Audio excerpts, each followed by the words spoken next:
नाज़रीन अकराम अस्सलाम वालेकुम। कि रबीउन नूर का महीना दस्तार फजीलत हर्ष सजाए हमारे सरों पर रहमत निछावर कर रहा है कि इस मुबारक महीने में अल्लाह ताला ने एक ऐसे नबी की, ऐसे ज़ात की तख्लीक की जिसके लिए आसमान की नीली चादर तानी, ज़मीन का बिछौना बिछाया, जन्नत को मुज़य्यन किया, कायनात को तरतीब दी गई, फूलों को खुशबू और चांद तारों को रोशनी अता की गई। इस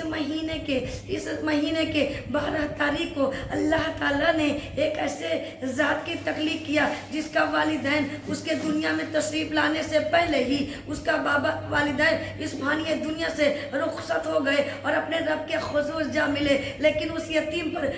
अल्लाह ताला को इतना प्यार आया, इतना प्यार आया कि नबूवत के सर का ताज सजा कर तमाम अंबिया का सरदार बना दिया कि उस बच्चे को खिलौना ला कर देने वाला कोई नहीं था, उस बच्चे को खिलौना ला कर देने वाला कोई नहीं था। तो रब्बे कायनात की मोहब्बत जोश में आई। अल्लाह ताला ने आसमान की बुलंदियों पर मौजूद चांद तारों को खिलौनों के तौर पर पेश कर दिया कि इस उम्र के बच्चे अपने जो है यानी खिलौनों से नहीं खेल सकते थे, अपने कपड़े खुद नहीं पहन सकते थे, लेकिन मेरे आका इस उम्र में आसमान की बुलंदियों पर मौजूद चांद तारों से खेला करते थे कि मेरे आका की नन्ही सी उंगली की हरकत से कभी चांद टूट जाता था तो कभी चांद जुड़ जाता था। लेकिन अल्लाह ने एक खुश नसीबी हमें अता किया है कि हम लोग उम्मत मुहम्मदिया सल्लल्लाहु अलैहि वसल्लम के फर्द हैं कि माह रबीउन नूर का महीना आते ही हमारा सर फख्र से बुलंद हो जाता है कि ये मुबारक महीना ऐसे नबी की विलादत का महीना है जिसके लिए हम गुनहगार सियाहकार क्या यानी जिसके लिए अंबिया अलैहिस्सलाम ख्वाहिश रखते थे कि अल्लाह काश मुझे नबी ना बनाया होता, पैगंबर ना बनाया होता, अंबिया ना बनाया होता, बल्कि अपने महबूब का उम्मती बना दिया होता। लेकिन अल्लाह ताला ने ये खुश नसीबी, ये मर्तबा हमें अता किया है, हमें और आपको अता किया है कि हम उम्मत मुहम्मदिया सल्लल्लाहु अलैहि वसल्लम के उम्मती हैं कि जब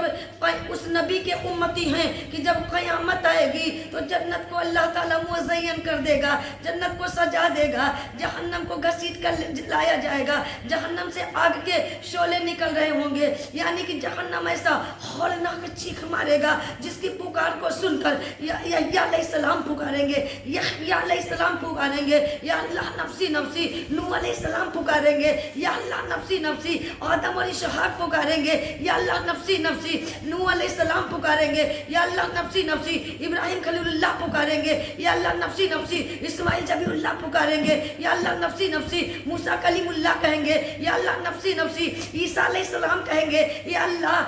आज तुझसे मैं अपने मां मरियम का भी सवाल नहीं करता, अल्लाह नफ्सी नफ्सी, अल्लाह मुझे इस जहन्नम के हौलनाक चीख से बचा ले, जहन्नम के शोले से बचा ले, यानी जहन्नम की आग से बचा ले, जहन्नम की पीप और मेवाद से बचा ले, जहन्नम के बड़े बड़े सांप और बिच्छुओं से बचा ले, बड़े बड़े गढ़ों से बचा ले, यानी जहाँ 1,24,000 कमोबेश पैगंबर नफ्सी नफ्सी कह रहे होंगे, उसी मैदान मशर में एक ऐसी हस्ती होगी जिनकी आंखों से आंसुओं की झड़ी बह रही होगी, दामन फैले हुए होंगे, लब पुकार रहे होंगे, वो ये नहीं कहेगा कि अल्लाह नफ्सी नफ्सी, वो ये नहीं कहेगा अल्लाह मुझे बचा ले, बल्कि वो कह रहा होगा अल्लाह उम्मती उम्मती, अल्लाह उम्मती उम्मती, अल्लाह उम्मती उम्मती, अल्लाह मेरी उम्मत को बचा ले, अल्लाह मेरी उम्मत को बचा ले। तो ऐसे नबी पर हम अपने जान माल, शान शौकत यानी अपने धन दौलत कुर्बान करने का जज्बा क्यों न रखे, जो नफ्सा नफ्सी के आलम में भी अपने उम्मती का दर्द महसूस कर रहा है कि दिलों को इश्क मोहम्मद से आशना रखना, उसके बाद ही बख्शिश का आसरा रखना, जहाँ कहेंगे सभी इज़हबू इला गरी वहाँ हुजूर बचाएंगे, हौसला रखना।